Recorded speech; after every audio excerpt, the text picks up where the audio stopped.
program is brought to you by the Montana's Rib and Chop House, known for their delicious baby back ribs, certified Angus steaks, and fresh Eastern seafood dinners. Located at 700 North Lapeer Road. I'm John Oetjens, and welcome to a special edition of My Life. Every once in a while, I run into someone special, someone who's done just about everything. Defended our country, raised a family, been a musician, risen to the pinnacles of success in broadcasting during transitional times, rubbed shoulders with real superstars, and confronted major illness. He now runs one of the finest community television stations in Michigan, and I'm proud to call him my friend and my boss, Bill Service. Hey, John. Thanks for coming on the show, Bill. We appreciate it. Who'd you just bring in here? Aren't those the words you gave me? My goodness sake. Bill, let's start at the beginning in Michigan. Where were you born? Michigan, Wing Lake, Michigan. Wing Lake. Wing Lake, close to Birmingham. Okay, so actually you were very close to Detroit then, weren't you? Very well, correct. But at some point you moved to a farm, didn't you? Right, about middle school, my father bought a little farm up in Hadley. So in the 8th grade, I moved up here to Hadley. And what was he doing before that? What he was doing? Yes. He was worked at a farm, at an apple farm, and he finally worked at General Motors finally, and worked at Pontiac, and retired at Pontiac and moved up to Flint. And he retired here.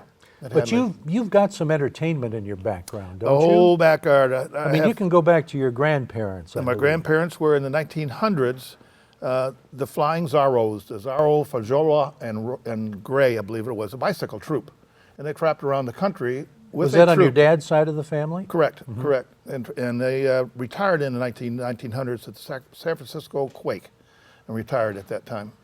So the entertainment comes to me, I think, to enjoy the entertainment. My brother is a preacher, Pastor Bob here in Oakwood Community Church. Even though he's a preacher, he's got a little entertainment with him too to do his job. But I really love the entertainment and doing this type. Were your grandparents the first generation in your family to be born in this country? My grandfather was, my grandmother came from Germany. And my mother came from Germany too. Okay. A lot of German heritage go here. Now, you said you went to grade school where? In Wing Lake. In Wing Lake, right? Close to Birmingham. Right, at a little one-room school in Wing Lake. Then we moved up to the 8th grade to a one-room again on Hadley Road by Pratt Road for one more year. And then I went to Goodrich High School. Goodrich High School. Yep, loved it. What a great school. Did you have any inkling during high school that you might want to get into broadcasting or be a musician? The musician part, when I was young, I played piano a lot. So we went up to the Mozart areas and things like that. And I kind of liked the trumpet a little bit. So at the 7th grade or 8th grade or so, I started trumpet too, enjoyed that a little bit too. As we got to a freshman at high school, I really liked the trumpet. And my father was taken to Pontiac every year for a professor whatever to work on my Mozart piano work. And I kept bapping on the top of my head, so you're gonna get tempos wrong, tempo. So I said, that's enough of the piano stuff. So I went out to a trumpet at the Goodrich High School band. And because I was a tall person and I wasn't playing football, so they made me the drum major for the high school band. The drum major. Absolutely. Okay. Did you think about doing that as a profession? Not at that time, but as we get to a junior high school, then I started to have a band. I see. So the Bill Johns, it was me and another guy, and my piano guy and my drum guy. Was the Bill Johns went around a little bit. We also had a manager that worked for AM 600 in Grand Blanc, was our manager after he found us a little while. So we moved us around every Friday and Saturday night to a sock hype somewhere to band the Bill Johns band. After I got a little bit better as a senior, then I brought a saxophone guy and another guitar with us too. Then, way and behold, we had a fan club of about 500 people, finding where we're going to go the next time around in Michigan. So what did your folks think about all that?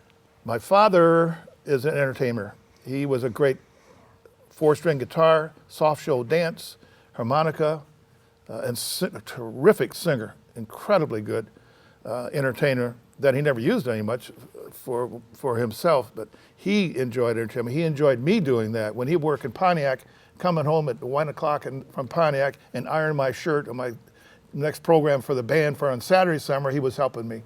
My mother on the side, we didn't really care much about that stuff at all. She's a wonderful, wonderful woman that doesn't really like for entertainment and that type of stuff. My dad does. What about your siblings? Did they take part in any of this? My brothers? Yeah. My brother, I had two brothers, one 8 years older than myself, and he died when I was 8 years old. He died with leukemia.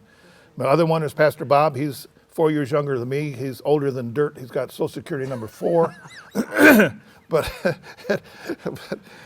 he didn't care about me at all. You do whatever you want to, and he's busy. You know, he was a credit company for a little while, and then he went to college to Detroit Church College to be a preacher, which he did finally. How would you describe your upbringing? Was it pretty strict? We really didn't get in trouble that much. My mother, because my father's always working at nights, so if we got in trouble, which is rare, his mother would get us an armory switch and come back in and smack to us a little bit like that. Or, Gentle persuasion. or a broom down the road, stuff like that. The three of us, we left at Wing Lake. We played hard, and we go out swim in the lake all day long and come at 8 o'clock, at 8:30 at night. There'd be 3 pillows out in the front yard. If you're never gonna come and have for lunch, you stay outside and sleep outside. But she would bring us back in. I remember one time, my oldest brother we got in trouble again, and he said, Mama's gonna have to spank us. So all in one at a time, because the piano team got spanked.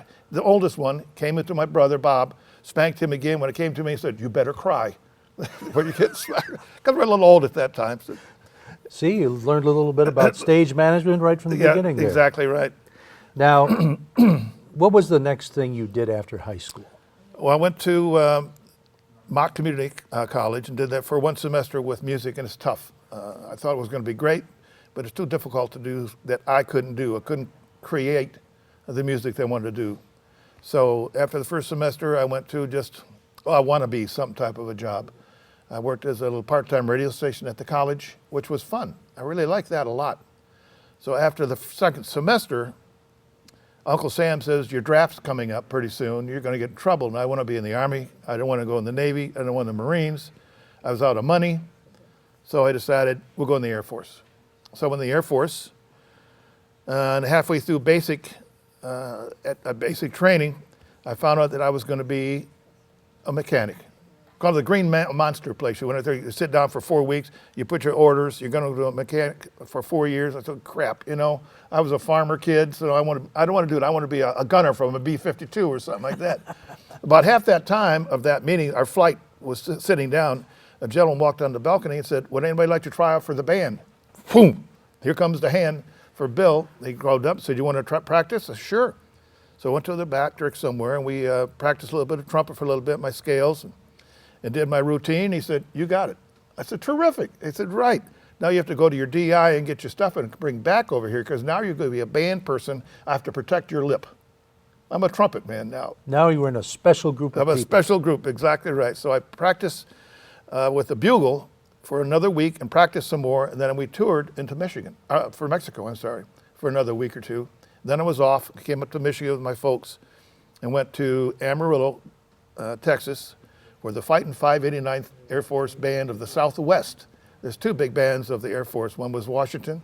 Ours was from the Southwest, and Dayton is the other third Air Force band that we had. All right, so what kind of gigs were you playing with that band? When the first couple of years, it was pretty much stuff for me, a concert band, choir a little bit, and tour a lot. We always toured a lot. In the second year into it, Bill Burns, the commander, was from the Glenn Miller Band, retired from there, came as our warrant officer, and he changed the whole band. He's got the regular concert band, which is about 45 to 50 guys. It's a big marching band and concert band. Then he selected a dance band of 15 guys. I fortunately got to be a rhythm guitar and the singer for that band. And that was most incredible, enjoyable of life. My life was playing in that dance band. They toured everywhere around the country, from Louisiana to California. We would go to somewhere, let's say Dallas, for 1,500 kids, an auditorium for our dance band. Mm-hmm. And if we do the Saints, everybody did the Saints song. And we walked away from the drum major, Sergeant Roundtree, played those drums for 10 to 12 minutes. We'd come back with the trumpets and trombones, screaming at those kids. They would up standing, screaming. because those kids are so great. Not me, I'm just a mediocre guy, but that band was just amazing troupe. Anywhere in Vegas is as good as these guys. They were wonderful. Now, at what point in all this did you meet your wife?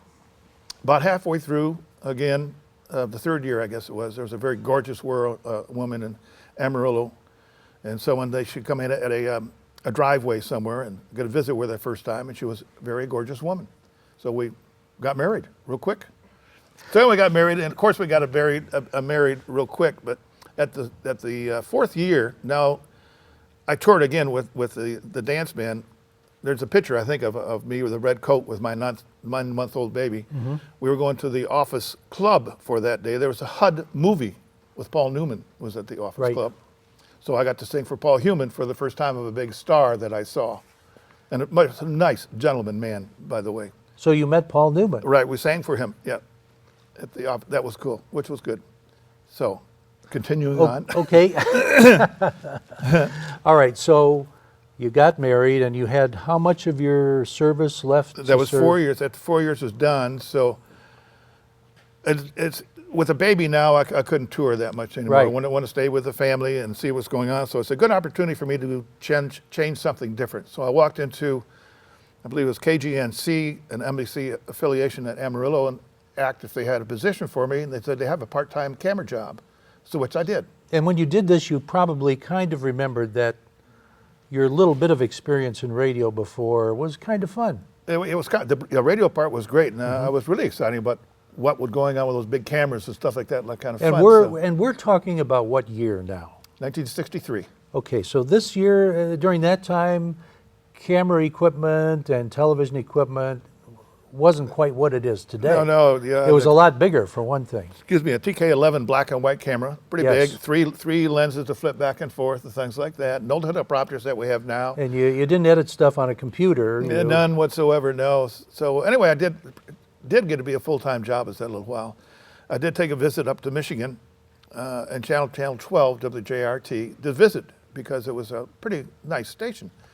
And they said, you'll be good if you get a job, a first-class license for the FCC for government, and get an engineer, you can get a job up here too. So, there's a possibility to get some money here then, because I was only making less than $1 an hour in Texas.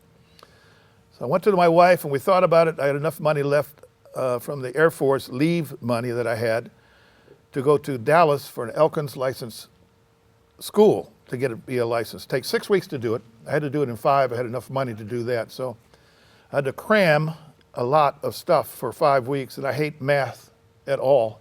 But I did train and did get my first-class license.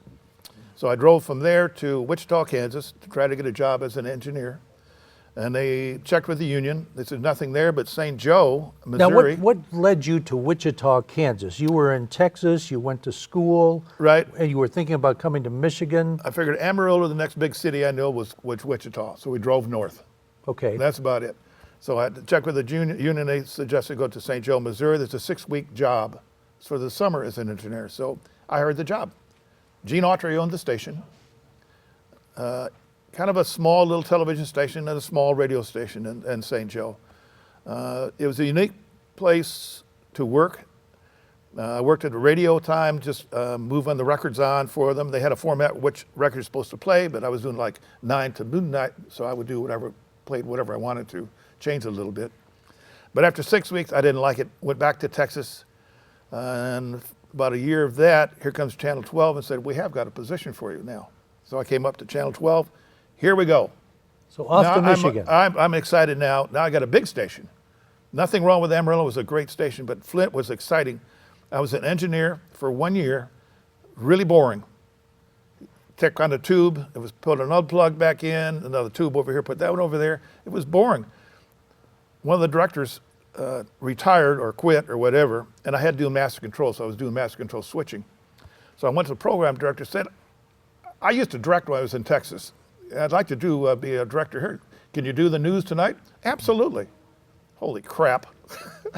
Sitting all those buttons on the front of my pedestal this time, it was pretty scary, but we made it through the night. So I enjoyed that.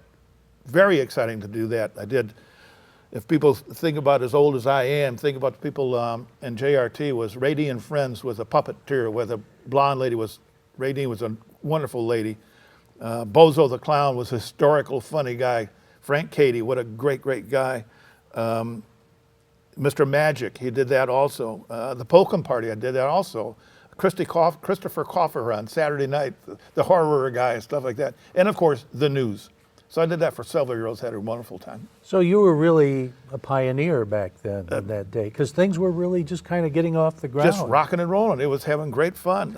And then some other people decided it was a good idea for the new station going into Detroit, Channel 62, I believe it was, as an independent. So they hired myself, a general manager, potential general manager, film editor, and a couple of other people went with us to the new station for about 6 or 7 months, where I directed the wrestling in Detroit, the Sheik. And that was kind of when UHF was just coming into being, wasn't it? Yes, yeah, it was UHF 62. Okay. Right, UHF. At what point in all this did you start having a family? Oh, I had the second one at that time. And my second son was here at this time too. So you had 2 kids who were fairly young. Right, at that time, yep. Okay. What did they think of their dad being involved in all this? They didn't care. And knowing all these. They're big kids, they didn't care at that time. They couldn't associate. There's later on, close to the later 60s, my daughter came in Michigan also. And we did get her and one of my sons at Bozo's doing the hula hoop thing. So we had fun with that. So anything with entertainment, it's exciting to see Dad doing something creative on TV. They enjoyed that type of stuff. So we went from Detroit after the wrestling, Robin Seymour program we did in Detroit, also from the sock hop they had. And went back to Flint. We had some other creative things. They had 2. What was the real reason you went back to Flint, though? What was happening at Channel 62? Oh, that was the opportunity, something bigger again, I thought. Okay, so it was a better job opportunity. And more creatives, right. Okay. But again, 8 months, I had a couple of checks bounced and made a little nervous about not getting paid, so I moved back to Made you look Flint. around a little faster. Right. Then I did back to creating again some stuff, and we did 2 Associated Press awards for Flint. And they call them the Emmys now, but there was 8 Associated Press in there. One was for Mott Klemp, and then the other one was Charles Stewart Mott. That was a special deal for me to do, even create an idea with this gentleman. Charles Stewart Mott was 80 or 90-something, 95 years old at that time. And I had to talk to his secretary for 6 or 7 months just to getting an appointment with him. Now, for those out there who may not know who Charles Stewart Mott was, he was kind of one of the founding fathers of General Motors. He owned a company Correct. that the Buick Motor Division purchased, and he went on the board for the General Motors company. Exactly. And so that's why he was such an important person to talk to. But continue with your story. Okay, well anyway, after about 6 months, I finally got waiting to the telephone. I knocked on his door, and I asked to his secretary, and she wondered, what are you doing? What are you doing? And I said, I'm Bill Service. I'm at WJRT. I've the one been talking with you for the last 6 months to get an appointment with C. Charles. And I just wanted to see who I am that you're talking about, not to be afraid about anything like that. We're broadcasters. We'd love to have just 3 minutes of his time. He thought about it and called me about a week later. He said, Mr. Mott said you can for about 3 to 4 minutes. So I brought in my photographer and my anchor, Luke Choate, to come into his den. We sat in there very quietly and looked at the grand piano that he had and all these pictures of people of Van Bond, whatever they were, and expensive pictures I couldn't even word their names on. And he walked in, a very tall, thin man with his chihuahua right on his arm. Said, hi, how are you? Can we help you? I said, who I am and blah, blah, blah. And I said, wow, just look at these pictures of Arizona. Is that your ranch in there? He clicked right up. He said, yes, it is. In the next 10 years, we're going to do something for these kids that's going to be amazing, everybody, and blah, blah, blah, blah. How exciting he was. And he said, by the way, would you like to sit in my backyard and chat for a little more longer? Oh, yes, sir, please. So we went back in the backyard, and 2 hours of films of Charles Stewart Mott, his last interview in the world at that time. It was an amazing thing for me to listen to. We edited it down to 1 hour. It was still goosebumps to me to hear that type of person talk. What a great thing. Interesting hearing a fellow 90 years old talk about the next 10 years. Oh, it was incredible, incredibly good. So what else happened in Flint? Anything interesting? Well, What about the other AP award that you mentioned? Well, I had two of them. Charles, it was Mott's girls' camp. It was a camp that we did. Okay. So it was just, it was a 30-minute good program. It's a good program, that too. At that time, I was getting pretty excited about other stuff. I was watching people with ties and working and making a lot of money. And I thought, well, maybe I should go into sales now, I thought. So I did. What tempted you into doing that? I thought it was an opportunity to make some more money, help my family a little bit better and that kind of thing. So I went into sales at JRT. And for about 2 months into it, I knew how bad I made a big, big mistake. I could work with the sales manager. One of them was pretty difficult to talk to. So I got in the car again, drove again. Did you say that their training was somewhat inadequate? All the above, yeah. So I drove again to get another job. I got a job in Wichita, Kansas. There's 3 stations in there, major station in Wichita. How did you find out about a job in Wichita, Kansas? Drive around. You just got on the road and drove. See the towers and pulled in, knocked on the door. And your wife and kids were with you in the back seat? No, she's still in Flint waiting for me to get a job. So I got the job through a 3-station as a production manager at that station. And we did it for a year. And then after a year, a good friend of mine, Dick DeAngelis, the general manager of Channel 5 in Saginaw, we had worked together at Flint, called me up and said, Bill, come on up. I'll teach you how to be a salesperson this time. I said, okay, here we go. Moved it back up to Flint. I lived in Grand Blanc at that time, though. So we got that job. And he gave me, here's your account list. You got 2, the Greenlees and Ross Warehouse, Fernhouse, and whatever you can sell, and good luck. First, you have to get a big car, get an Impala, and a bigger house. Then here's your account list. Now you got to sell. And that was your job. Are you saying that didn't work? Oh, it worked. Oh, it did work? Yeah, because you had to. I was going to go bankrupt. What are the others? So I got Ross on the air, big, and Greenlee's big time, like $20,000 a month for both of them. So that kept me going. Within 2 years, I was the sales manager of Flint for Channel 5, and we kept on going. Were you happy being in sales? I was having great fun. Then I was having fun. I'm having great fun. Could I create the production ideas of it and still have the creative of selling people, which I like to do. I'd like to sell people's, like at a mobile home company, went in there and the guy came back and get an ad to do it for a couple of weeks and come in. How did it go? Man, that's incredible. Television thing is great. How do you do that? And I always say, it's magic. And it is, it's magic. It was great. So about after 2 years, another friend of mine at EYI in the Saginaw, we were at a Joe's Lounge in Grand Blanc with one of my clients. And he came up and said, you got to get out of here. You're killing me. What do you mean? He said, there's a position of general sales manager in Chattanooga, Tennessee. You got to go. You got to just call him up. So he wanted to get you out of town. He wanted to get out, right. To help save his other station there. That's right, exactly. So he did it by hiring you somewhere else. So here I go. So I called to Chattanooga, Tennessee with a great general manager. And he hired me. Took the Moo family down to Chattanooga. Stayed there for 5 years, by the way. Had you ever been to Tennessee before that? Didn't even know where it was. What'd your wife think about that, moving to Tennessee? She was good to go. I just told her she wanted to be a nurse. So when I said, if we're moving to Chattanooga, we're going to stay there until you get to be a licensed, which she wanted to be. Okay, and how old were the kids about that time? One is a freshman in high school, one was in middle school, and none in elementary. Okay, so that meant they'd be changing schools Right, and so on. right. And so how did you feel about all They that? had no problem. They were excited because they knew that Dad was going to have a boat in Tennessee River, and we could have some fun. That's rather enticing. Very good. So as we went into Chattanooga, that really rocked and rolled with that. I had a lot of fun. I got to be on the air now to do Red Food grocery stores in Georgia, an announcer for them. Some of the fun things we did on the premiere parties, we'd have a big premiere party in the falls for the new syndicated programs that we have. Gone with the Wind was coming in. So we had a paddle boat in there, put some straw in there, some hay in there, and put all the troops in with Civil War uniforms, and the girls all have the big bells and all that kind of stuff. And ripping around the river of Tennessee and cannons and shooting off with the islands around them and stuff like that. That was one of them. Another one, we had a good one with MASH was coming in. Nothing like an intimate little party. Oh, yeah, right? yeah. So then another one, I had another party in at a National Guard for MASH.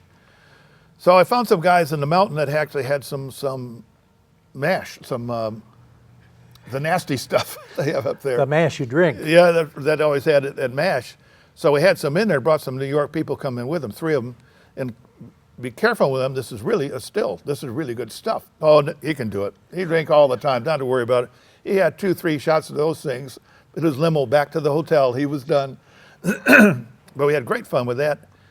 I think probably the other excitement things with, we had a great general manager. Bill was another manager that do exciting things like I like to do. Came to his office and he said, we got a great thing for you to do. This is a real creative idea to sell something, but we have to sell something. What are we going to do? Well, it's going to be the first time live broadcast of a situation. I want you to sell for it. What am I going to sell? A guy coming from Las Vegas is going to be the first ever duck race in Tennessee. And you can't smile to the boss for crying out sake. So I just, oh, really? So you were keeping a straight face, and he You proceeded to... You better. So I whipped, going down to my office, oh my word, am I going to do? So I got to sell a bunch of stuff for this, a big thing to do. So I thought about my good buyers that we have is in Coca-Cola in Atlanta. So I called him up. I said, listen, same deal. I got a big thing coming on. Mellow Yellow is coming out. You got a balloon, don't you, right? Air balloon thing? He said, yeah, we got one of those. Oh, yeah, bring that in there. We got a broadcast thing. We got a live thing and blah, blah, blah, blah for about 8 minutes of wonderful stuff to go on. He said, what is it for? It's going to be the duck race, the first ever duck race in Chattanooga, Tennessee. Big pause, minutes upon minutes. Finally says, I think we'll do it. I like it. So it was a big hit. That was a big hit anyhow. You can imagine thousands of people watching 5 ducks on a cage run down the road. Oh my goodness. Now, who was the owner of that station? The gentleman from Pittsburgh. He was okay. He was an all right guy, but my manager was good. So Okay, so how long did you spend at that particular station? 5 years. 5 It was years. 5 years. And same time, about that 5 years, a buyer of mine went up to Lexington, Kentucky as a sales manager, and he called me and said, Roy Disney just bought the station, and we need a general manager's job, and you're supposed to be a guy to do that job. So well, that's an idea. So my company had just went to Florida for a meeting, so I jumped on the Atlantic Pacific, went over to the Pacific side and visited with the Disney family, had a good interview. Then I went back to the studio, and then about a month later, they called me up to Lexington to talk about Lexington again. And they came back to home and they got it. So I got the job. And this was a situation where you kind of had a mess to clean up, right? When I got to that station, Mr. Disney knew that they're in trouble. The tower's getting down, the transmitter's down about 10%, shrunk every month. So I had to call him, you've got to have $1 million right now to get another antenna, another transmitter, and I have to shuffle some other people around a little bit. So he approved. Okay, so Mr. Disney buys the station in Lexington, Kentucky, Right. and puts you on board in charge. Man, we got the same. You would not believe what we're going to talk about in Lexington, Kentucky for the next show. You gonna have another show or what? Oh, absolutely. We're gonna continue this story in the in next week's program of My Life. Stay tuned because there's a lot more to come than this.